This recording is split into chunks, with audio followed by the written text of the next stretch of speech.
డబ్బు అయితే ఏం సంపాదించలేదు, సర్వే అవుతున్నాను అంతేనా? అంతే. సొంత ఇల్లు లేదా? సొంత ఇల్లు లేదు. సర్వే ఇప్పుడు యాజ్ ఇండస్ట్రీలో ఈ అప్ అండ్ డౌన్స్ మధ్య మనం ఇక్కడ సర్వే అవ్వటానికే హైదరాబాద్లో మనం సర్వే అవ్వాలంటే with family what ever it ఎలా ఉంటాయి ఎక్స్పెన్సివ్స్ అనేది యూనో. సో నాకు వచ్చేసరికి ఏమవుతుందంటే ఇప్పుడు నన్ను ఒక ఫిలింలో ఒక పర్టికులర్ రోల్ వరకు చూస్తారు. ఆ పర్టికులర్ రోల్కి సఫిషియెంట్ అమౌంట్ ఇస్తారు. మళ్ళీ నాకు ఇవ్వలేదని నేను చెప్పను, 200% నాకు సఫిషియెంట్ అమౌంటే ఇచ్చారు. బట్ ఆ సఫిషియెంట్ రోల్ లిమిటెడ్ డేస్ ఉంటాయి. ఓకే. సో ఆ లిమిటెడ్ డేస్లో వాళ్ళు సఫిషియెంట్ అమౌంట్ ఇచ్చారు కాబట్టి నేను లిమిటెడ్ డేస్ చేసినా నేను సర్వే అవుతున్నాయి ఇక్కడ. ఈ విషయంలో thanks to the production houses 200% నేను ఎవరి దగ్గర అయితే పని చేశానో వాళ్ళు నాకు సఫిషియెంట్ అమౌంటే ఇచ్చారు. నిజం చెప్పాలంటే చాలా మంచి అమౌంట్లు ఇచ్చారు. మంత్లీ రఫ్గా ఎన్ని డేస్ ఉంటుంది మీకు వర్క్?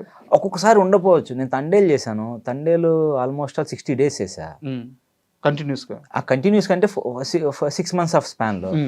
దాని తర్వాత ఒక్కోసారి 2 months గ్యాప్ వస్తుంది. అలా షఫల్ అవుతూ ఉంటాయి. ఓకే. మనీని సేవింగ్స్ తెలుసా, ఖర్చు పెట్టేస్తారా? సేవింగ్స్ అంటే మీన్స్ వచ్చిన వాటిని జాగ్రత్తగా యూస్ చేయడం వరకు తెలుసా అంతే. అట్లయితే పర్లేదు, చాలా అందుకే సర్వే అవుతున్నాం 50 years నుంచి. ఒక స్ట్రాంగ్ లాస్ట్ నాకు అఖండ తర్వాత నుంచే కదా నాకు కొంచెం పే చేస్తుంది, కానీ నేను కొంచెం నన్ను కన్సిడర్ చేసి ఒక మంచి క్యారెక్టర్లు ఇస్తుంది, కానీ నాకు అమౌంట్ పే చేస్తుంది, కానీ అఖండ